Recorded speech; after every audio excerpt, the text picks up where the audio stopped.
जय जय कुछ बिहारी जी महाराज की जय, श्री स्वामी जी महाराज की जय, श्री बाबा जी महाराज की जय, गुरु महाराज की, गुरु माँ की जय। आप सब सखियों की जय। नमो कुंज बिहारिनी, नमो कुंज बिहारी ने, नमो श्री हरिदासाय, मुख्य सखी अवतारी ने। आज का विषय है मनुष्य देह की श्रेष्ठता। मेरी कोई योग्यता नहीं कि मैं इस विषय पर अपने कोई भाव व्यक्त कर सकूं, परंतु श्री बाबा जी महाराज और आप सब सखियों की कृपा से कुछ कहने का प्रयास कर रहा हूँ। मुझसे कोई त्रुटि हो जाए तो कृपा मुझे क्षमा कीजिए। इस संसार रूपी भव सागर में 84 लाख योनियां हैं। प्रत्येक जीव आत्मा को अपने अपने कर्म अनुसार अलग अलग दे, कभी पशु, कभी पक्षी, कभी पेड़ पौधे, कभी कीट पतंगे आदि आदि योनियों में भटकना पड़ता है। अनेक जन्मों जन्मों तक इन भिन्न भिन्न योनियों में भटकने के पश्चात कहीं जाकर जीव को मनुष्य देह की प्राप्ति होती है। संत कबीर जी कहते हैं, मानुष जन्म दुर्लभ है, बहुर न दूजी बार, पक्का फल जो गिर पड़ा, बहुर न लागे डार। इस साखी में कबीर जी ने इस तथ्य पर जोर दिया है कि मनुष्य देह अति दुर्लभ है। इसकी दुर्लभता को उन्होंने एक पेड़ के पक्के फल के माध्यम से समझाया है कि जैसे पेड़ से पका हुआ फल गिर जाता है तो वापस पेड़ में नहीं लग सकता, उसी तरह जब जीव एक बार इस मनुष्य देह को छोड़ देता है तो पुनः मनुष्य देह प्राप्त होना अति कठिन है। जीव की चेतना केवल मनुष्य योनि में ही इतनी विकसित होती है कि वह अपने जीवन के लक्ष्य को पहचान सके, अपने मन को विषय सेवन विकारों से हटाकर भजन साधन सत्संग में लगाकर पुनः प्रभु की प्राप्ति कर सके। बाकी किसी भी योनि में भजन कर पाना, सत्संग कर पाना, प्रिय प्रीतम से अपने सुषुप्त प्रेम को पुनः जागृत कर पाना संभव नहीं। इसलिए मनुष्य देह बाकी सभी योनियों से उच्चतम एवं श्रेष्ठतम है। परंतु हम जीवों की यही मूर्ता है कि इस अनमोल देह को प्राप्त करके भी हम अपने जीवन के लक्ष्य के प्रति बेपरवाह हुए इसे पशुओं के भांति भोजन निद्रा मैथुन में ही व्यतीत किए जा रहे हैं। जन्मों जन्म हो गए हमें भोग विलासता में रहते, परंतु हमारा मन अभी तक नहीं भरा और ना ही कभी भरेगा। संत आचार्य जनों ने कहा है, इन विषयी सो पेट न भरही, यह जीवन शन भंगूर है, कमल के पत्ते पर पानी के एक बुलबुले के समान है। कभी भी जीव को इस देह को छोड़ना पड़ सकता है और फिर वह कभी भजन नहीं कर सकेगा। अन्य किसी भी योनि में अपने मन की वृत्तियों को बाहरी प्रपंच प्रलोभन से हटाकर प्रिय प्रीतम में लगा नहीं सकता है, भगवत प्राप्ति नहीं कर पाएगा, अपने मूल स्वरूप सखी स्वरूप में पुनः स्थित नहीं हो सकेगा। स्वर्ग के समस्त देवी देवता भी इस मनुष्य देह को प्राप्त कर श्री हरि के परम पद को प्राप्त करने को सदा ललायित रहते हैं। मनुष्य देह की श्रेष्ठता को जानते हुए उसे कैसे सार्थक किया जाए, इसका उपदेश गुरुदेव श्री बिहारी देव जी अपनी वाणी के माध्यम से करते कहते हैं, श्री बिहारी दास दुर्लभ लहो तन पूर्वे सब काम, नातर जेहे राइगा भजीले श्यामा श्याम।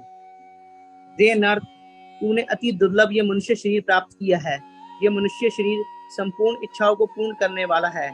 इसी से शुभ अशुभ कर्म करके उत्तम मध्यम तथा कनिष्ठ योनियां प्राप्त होती हैं और यही माया से पार कराकर परम पद की श्री हरि की प्राप्ति कराने वाला है। इसलिए परम वैराग्य और प्रेम सहित भाव पूर्वक श्री श्यामा श्याम प्रियालाल को भज ले, उनका भजन कर ले।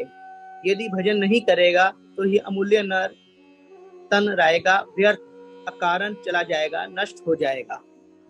हमें यह विचार करना चाहिए कि हमें इस संसार के भोगों को भोगते कितने जन्म व्यर्थ हो गए। इस जन्म में भी कितने वर्ष हमने केवल धन संपत्ति के संग्रह करके जीवा के स्वादों को पूरा करते परिवार पालन पोषण समाज सेवन में लगा दिए, किंतु तनिक भी सुख का अनुभव नहीं हुआ।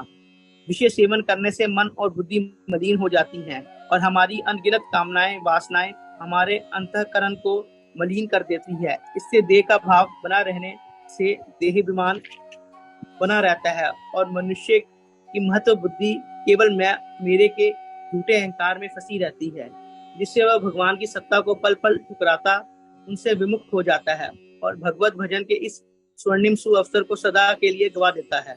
इसलिए संत जन कहते हैं, बार बार तो बनत नहीं ये संजोग अनु, मानुष तन वृंदा विपन रसिकनी संग विविरू।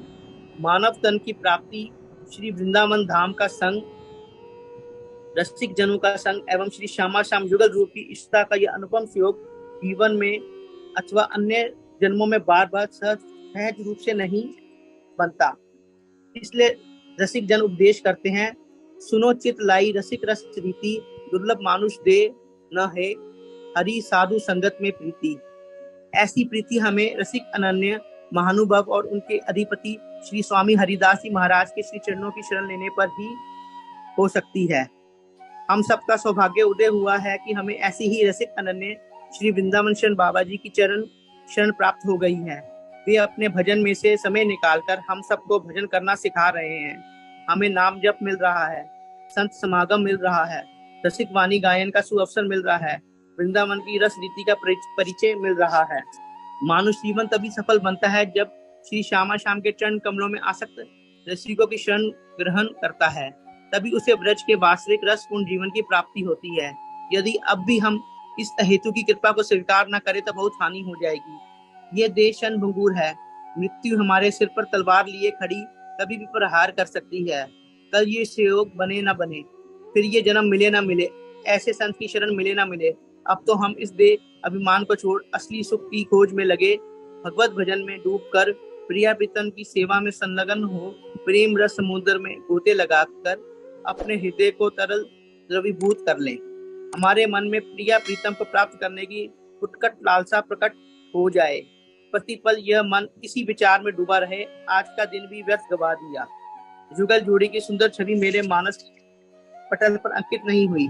पति क्षण प्रिया प्रीतम के गौर सावल रूप का दर्शन करने की विकलता व्याकुलता यदि हमारे हृदय में नहीं उठी, पल पल यदि हम अपने कुंज बिहारी की रसमय लीलाओं में नहीं होए, तो फिर उनसे हमसे बड़ा मूढ़ कौन होगा, जिससे रसिक संत का संग प्राप्त करके भी अपने जीवन को व्यर्थ गवा दिया।